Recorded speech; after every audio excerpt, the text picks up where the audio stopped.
السلام علیکم ورحمۃ اللہ وبرکاتہ۔ قرآن کریم کے ترجمے کی ایک نئی کلاس کے ساتھ میں اپنے تمام ہی اسٹوڈنٹس کی خدمت میں حاضر ہوں۔ آج ہم لوگ نیکسٹ رکوع جو ہے وہ سورہ بقرہ کا ترجمہ کریں گے۔ قرآن مجید اوپن کر لیں، دھیان سے سنیے گا، سمجھیے گا۔ اعوذ باللہ من الشیطان الرجیم، بسم اللہ الرحمن الرحیم۔ وَإِذْ قَالَ رَبُّكَ لِلْمَلَائِكَةِ إِنِّي جَاعِلٌ فِي الْأَرْضِ خَلِيفَةً، اور اس وقت کا تذکرہ سنو جب تمہارے پروردگار نے فرشتوں سے کہا کہ میں زمین میں ایک خلیفہ بنانے والا ہوں۔ اب اس آیت میں جو ہے نا وہ اللہ تعالیٰ انسان کی پیدائش کا پورا واقعہ بیان کر کے اس دلیل کو مضبوطی کے ساتھ انسانوں کے سامنے پیش کر رہا ہے کہ دیکھو جب میں بنانے والا انسانوں کو میں ہوں، میں نے تم سب کو پیدا کیا۔ اس سے پہلے جو آیتیں گزری ہے نا اس میں اللہ تعالیٰ نے بہت عام سی دلیل، سادہ سی دلیل ہے نا، بہت مضبوط دلیل تھی لیکن بہت سادہ سی اور بہت آسان سی دلیل پیش کی تھی کہ دیکھو انسانوں کے لیے بارش میں برساتا ہوں، زمین کو فرش میں نے بنایا، آسمان کو چھت میں نے بنایا ہے نا، اور زمین سے غلہ میں اگاتا ہوں۔ تو عبادت کس کی کرنا چاہیے؟ اللہ کی عبادت کرنا چاہیے۔ اب اس میں جو ہے نا اللہ تعالیٰ انسان کی پیدائش کا پورا واقعہ بیان فرما رہا ہے، اور پھر یہ بتانا مقصد ہے کہ دیکھو جب انسانوں کو پیدا میں نے کیا تو انسانوں کو عبادت کس کی کرنا چاہیے؟ اللہ کی عبادت کرنا چاہیے، ہے نا۔ تو اس آیت میں اللہ تعالیٰ نے انسان کی پیدائش کا پورا واقعہ بیان کیا ہے، اور اس آیت میں جو آیا نا کہ اللہ تعالیٰ خلیفہ بنائے گا، تو اس آیت میں خلیفہ سے مراد انسان ہے، اور اس کے خلیفہ ہونے کا مطلب یہ ہے کہ وہ زمین میں اللہ تعالیٰ کے احکام پر خود بھی عمل کرے گا اور اپنی طاقت کے مطابق دوسروں سے بھی کروانے کی کوشش کرے۔ یہ ہے خلیفہ کا مطلب۔ تو آگے دیکھیے گا، وَإِذْ قَالَ رَبُّكَ لِلْمَلَائِكَةِ إِنِّي جَاعِلٌ فِي الْأَرْضِ خَلِيفَةً، اور اس وقت کا تذکرہ سنو جب تمہارے پروردگار نے فرشتوں سے کہا کہ میں زمین میں ایک خلیفہ بنانے والا ہوں۔ قالوا اتجعل فيها من يفسد فيها ويسفك الدماء،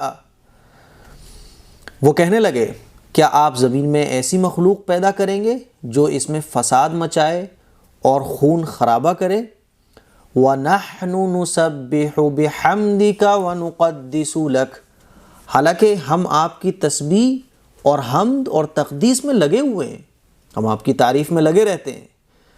یہ جو فرشتوں نے کہا نا کہ اللہ تعالیٰ آپ ایسی مخلوق پیدا کریں گے زمین میں جو خون خراب کرے گی، حالانکہ ہم تو آپ کی تسبیح بیان کرتے ہیں، آپ کی عبادت میں لگے رہتے ہیں، تو فرشتوں کے اس سوال کی جو منشا تھی نا وہ خدا نخواستہ کوئی اعتراض کرنا نہیں تھا، بلکہ وہ حیرت میں پوچھ رہے تھے یا اللہ آپ ایسی مخلوق پیدا کریں گے؟ ایک ایسی مخلوق کو پیدا کرنے میں کیا حکمت ہے جو نیکی کے ساتھ بدی کی بھی صلاحیت رکھتی ہوگی، جس کے نتیجے میں زمین پر فساد پھیلنے کا امکان ہوگا؟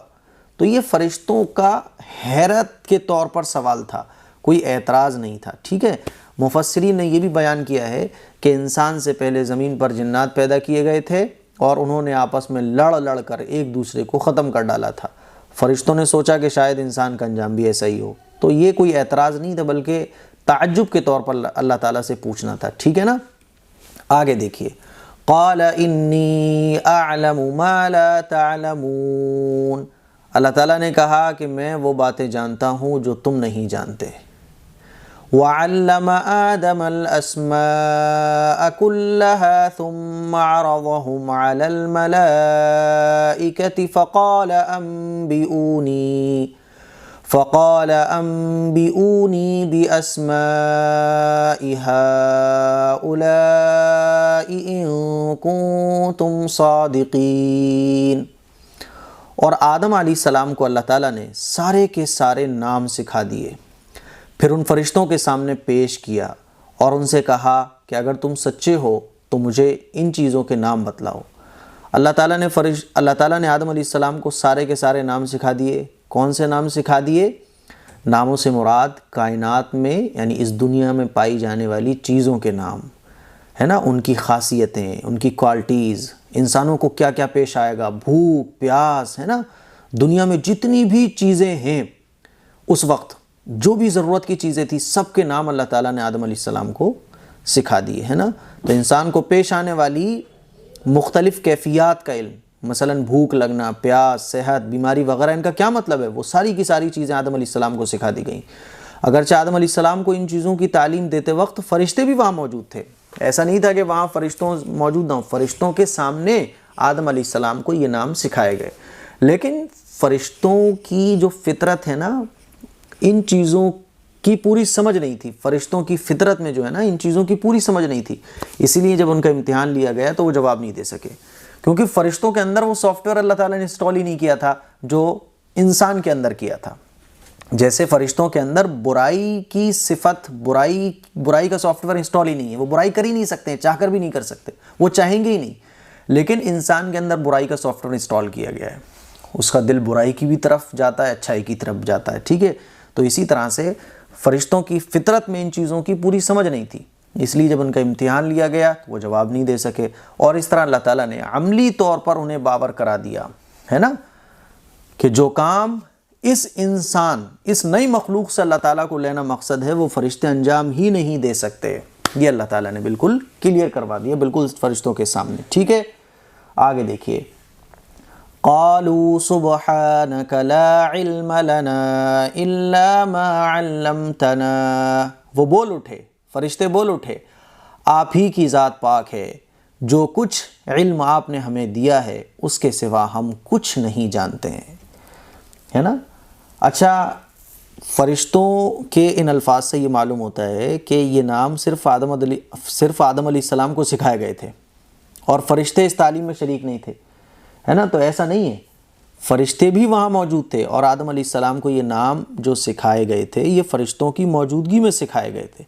لیکن چونکہ ان میں ان باتوں کو سمجھنے یا یاد رکھنے کی صلاحیت نہیں تھی، اسی لیے وہ امتحان کے وقت جواب نہ دے سکے،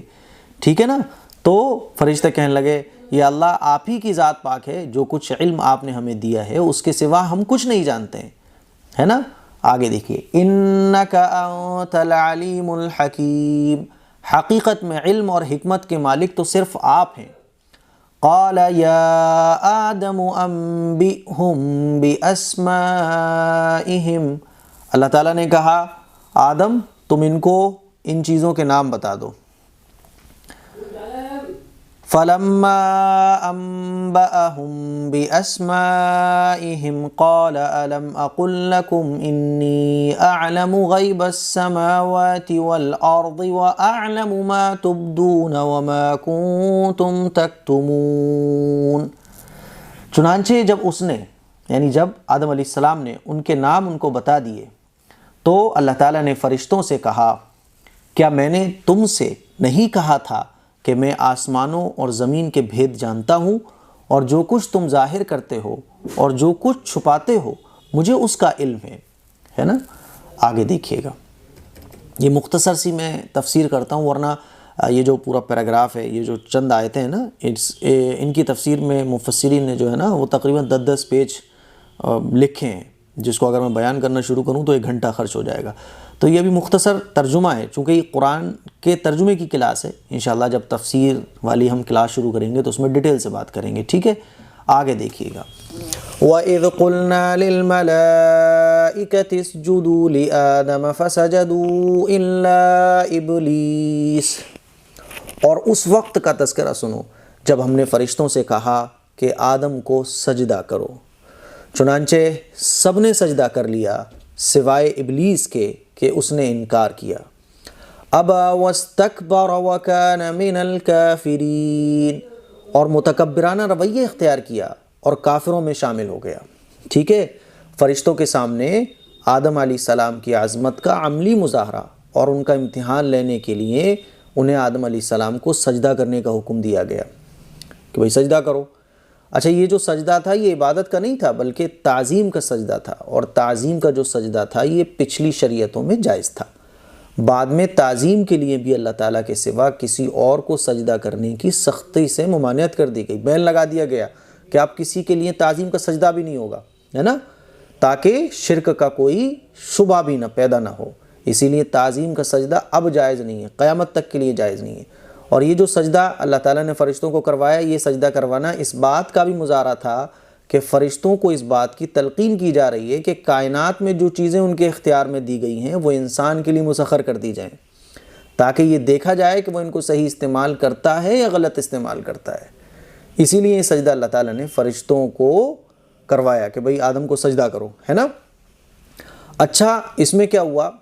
کہ جو ابلیس تھا اس نے سجدہ کرنے سے منع کر دیا کہ بھئی میں تو سجدہ نہیں کروں گا، اور وہ ناشکروں میں سے ہو گیا۔ کافر کہتے ہیں انکار کرنے والے کو، ٹھیک ہے۔ تو یہ جو سجدہ تھا، یہ سجدہ کرنے کا حکم کس کو تھا؟ فرشتوں کو۔ لیکن کہا جاتا ہے کہ ابلیس جو تھا نا یہ جناتوں میں سے، اور یہ فرشتوں کے ساتھ رہا کرتا تھا، عبادت کرنے کی وجہ سے فرشتوں کا ہیڈ بن گیا تھا۔ اور یہ جو اللہ تعالیٰ نے حکم دیا کہ سجدہ کرو، تو اس میں تمام جاندار مخلوقات بھی شامل تھیں، لہٰذا ابلیس جو جناتوں میں سے تھا اس پر بھی اس کی حکم کی تعمیل لازم تھی، کیونکہ بھئی یہ فرشتوں کے ساتھ شامل تھا۔ اللہ تعالیٰ نے یہ تو نہیں کہا تھا کہ صرف فرشتے سجدہ کریں، اللہ تعالیٰ نے کہا کہ آدم کو سجدہ کرو سب، اب سب میں یہ بھی آ گیا ہے نا، لیکن اس نے جو ہے نا وہ سجدہ نہیں کیا۔ اور یہ بات جو ہے نا وہ دوسری صورتوں میں بھی اللہ تعالیٰ نے بیان کی ہے، سورہ اعراف ہے، جیسے جیسے آپ ترجمہ پڑھیں گے تو تھوڑے بہت انسیت آپ کو ہوگی تفسیر سے، پھر انشاءاللہ اس بات کو ہم ڈیٹیل میں سمجھیں گے۔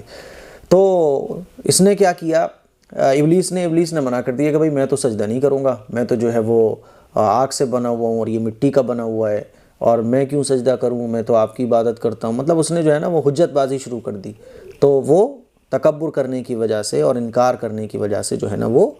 ناشکروں میں سے ہو گیا اور کافروں میں سے ہو گیا۔ اس واقعے سے دو سبق ملتے ہیں، ایک یہ کہ اپنے آپ کو دوسروں سے خود بڑا سمجھنا اور اپنی بڑائی بگارنا یہ کتنا بڑا گناہ ہے۔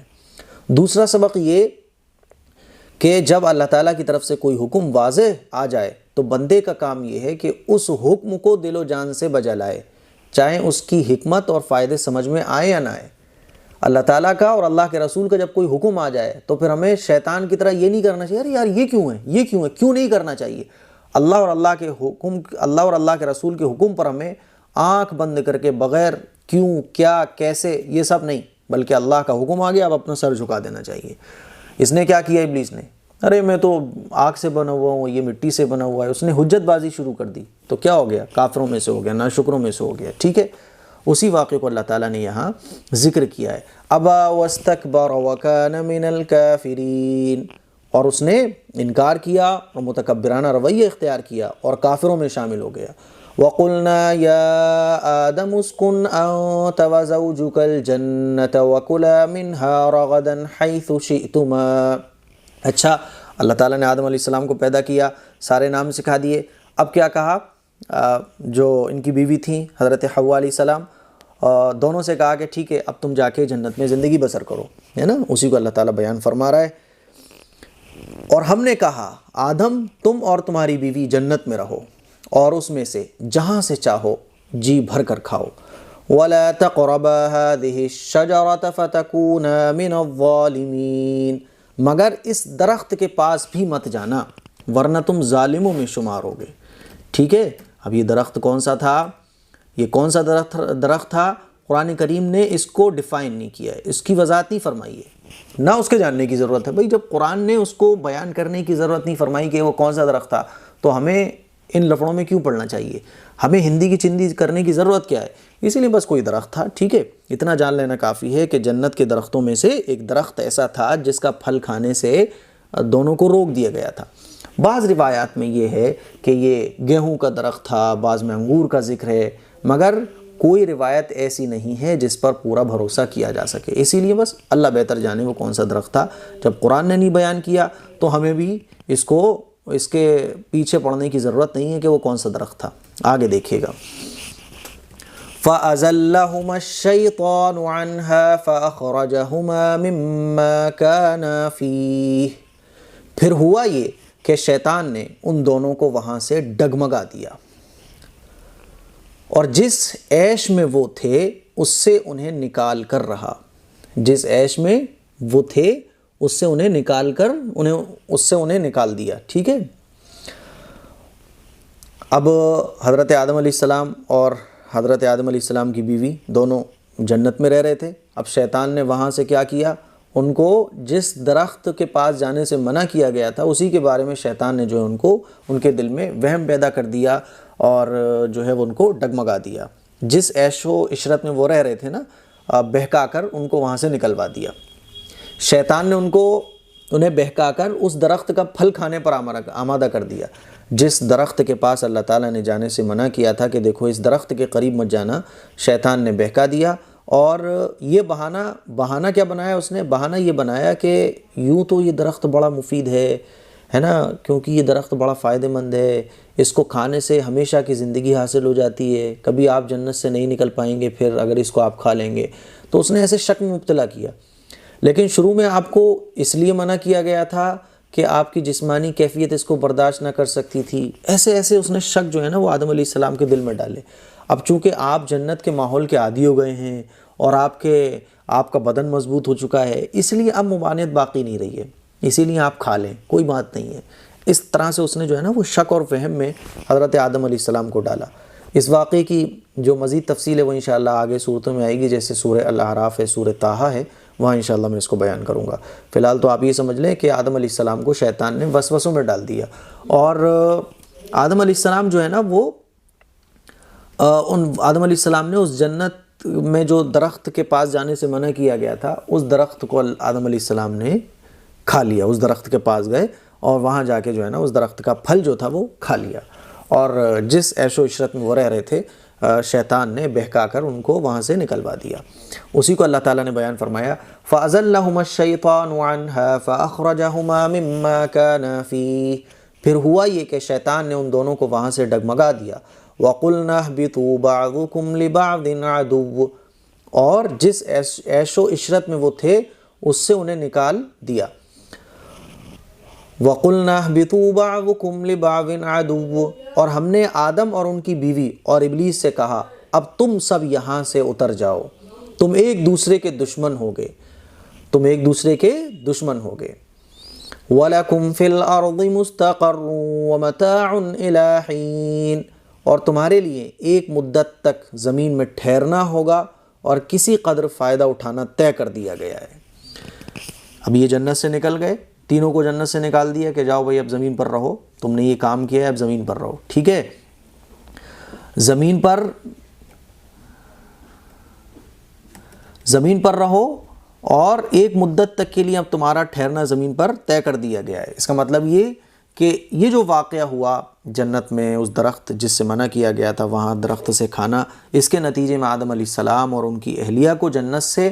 اور شیطان کو آسمانوں سے نیچے زمین پر اترنے کا حکم دیا گیا۔ ساتھ ہی یہ بھی بتا دیا گیا کہ انسان اور شیطان کے درمیان رہتی دنیا تک دشمنی قائم رہے گی، اور زمین کا یہ قیام ایک معین مدت تک ہوگا، جس میں کچھ دنیاوی فائدہ اٹھانے کے بعد سب کو آخرکار اللہ کے پاس دوبارہ واپس آنا ہے۔ آنا سب کو ہی جنت میں ہے، لیکن یہ دنیا میں رہنا ایک عارضی طور پہ ہو گیا، ٹھیک ہے نا؟ یہ سب کیوں ہوا؟ کیونکہ بھائی اللہ تعالیٰ کو دنیا بنانی تھی، تو اللہ تعالیٰ نے اس ٹائپ سے کہ جنت کا جو نظارہ ہے آدم علیہ السلام دیکھ لیں کہ جنت کیا ہے، تاکہ جا کے دنیا میں انسانوں کو بتانا آسان ہو، تو بہرحال یہ اللہ تعالیٰ نے دنیا میں بھیجنے کا اس طرح سے آدم علیہ السلام کو نظم کیا تھا۔ یہ غلطی جو ہے وہ ایک اجتہادی غلطی تھی، یہ غلطی نہیں کہلائے گی، یہ نافرمانی نہیں کہلائے گی، بلکہ یہ ایک اجتہادی غلطی کہلاتی ہے، ٹھیک ہے؟ چلیے خیر آگے دیکھیے گا۔ فَتَلَقَّىٰ آدَمُ مِن رَّبِّهِ كَلِمَاتٍ فَتَابَ عَلَيْهِ إِنَّهُ هُوَ التَّوَّابُ الرَّحِيمُ، پھر آدم علیہ السلام نے اپنے پروردگار سے توبہ کے کچھ الفاظ سیکھ لیے جن کے ذریعے انہوں نے توبہ مانگی، چنانچہ اللہ تعالیٰ نے ان کی توبہ قبول کر لی۔ بے شک وہ بہت معاف کرنے والا بڑا مہربان ہے۔ جب آدم علیہ السلام کو اپنی غلطی کا احساس ہوا نا تو وہ پریشان ہو گئے،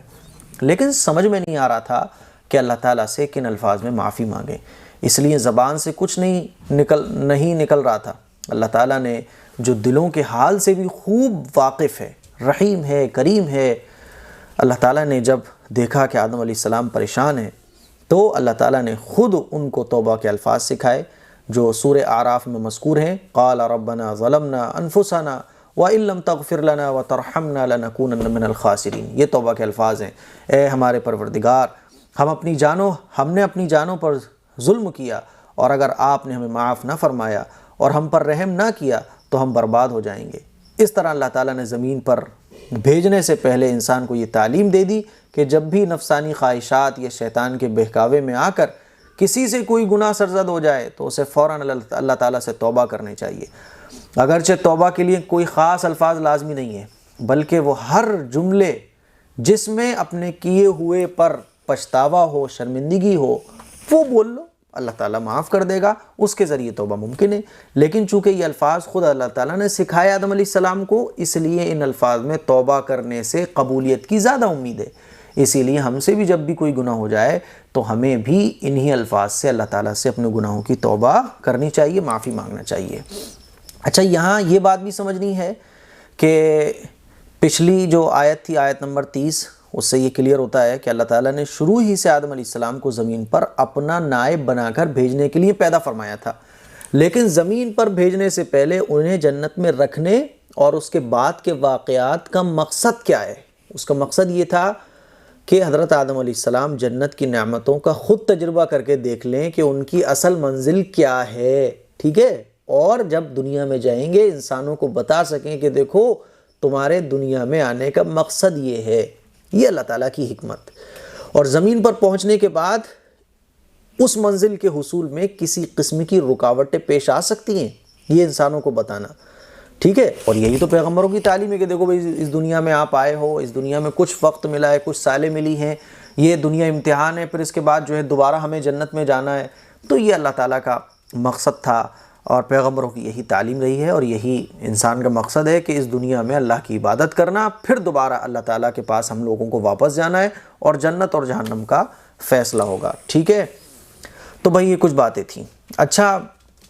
چلیے بس اتنا رہنے دیں، آگے دیکھیے۔ قُلْنَا اهْبِطُوا مِنْهَا جَمِيعًا، ہم نے کہا اب تم سب یہاں سے اتر جاؤ۔ اللہ فرماتا ہے وہ جنت میں جب آدم علیہ السلام نے اس درخت کا پھل کھا لیا نا، تو اللہ تعالیٰ اسی کو بیان فرما رہا ہے، قُلْنَا اهْبِطُوا مِنْهَا جَمِيعًا، ہم نے کہا اب تم سب یہاں سے اتر جاؤ۔ فَإِمَّا يَأْتِيَنَّكُم مِّنِّي هُدًى فَمَن تَبِعَ هُدَايَ فَلَا خَوْفٌ عَلَيْهِمْ وَلَا هُمْ يَحْزَنُونَ، پھر اگر میری طرف سے کوئی ہدایت تمہیں پہنچے تو جو لوگ میری ہدایت کی پیروی کریں گے، ہے نا، تو ان کو نہ کوئی خوف ہوگا اور نہ وہ کسی غم میں مبتلا ہوں گے۔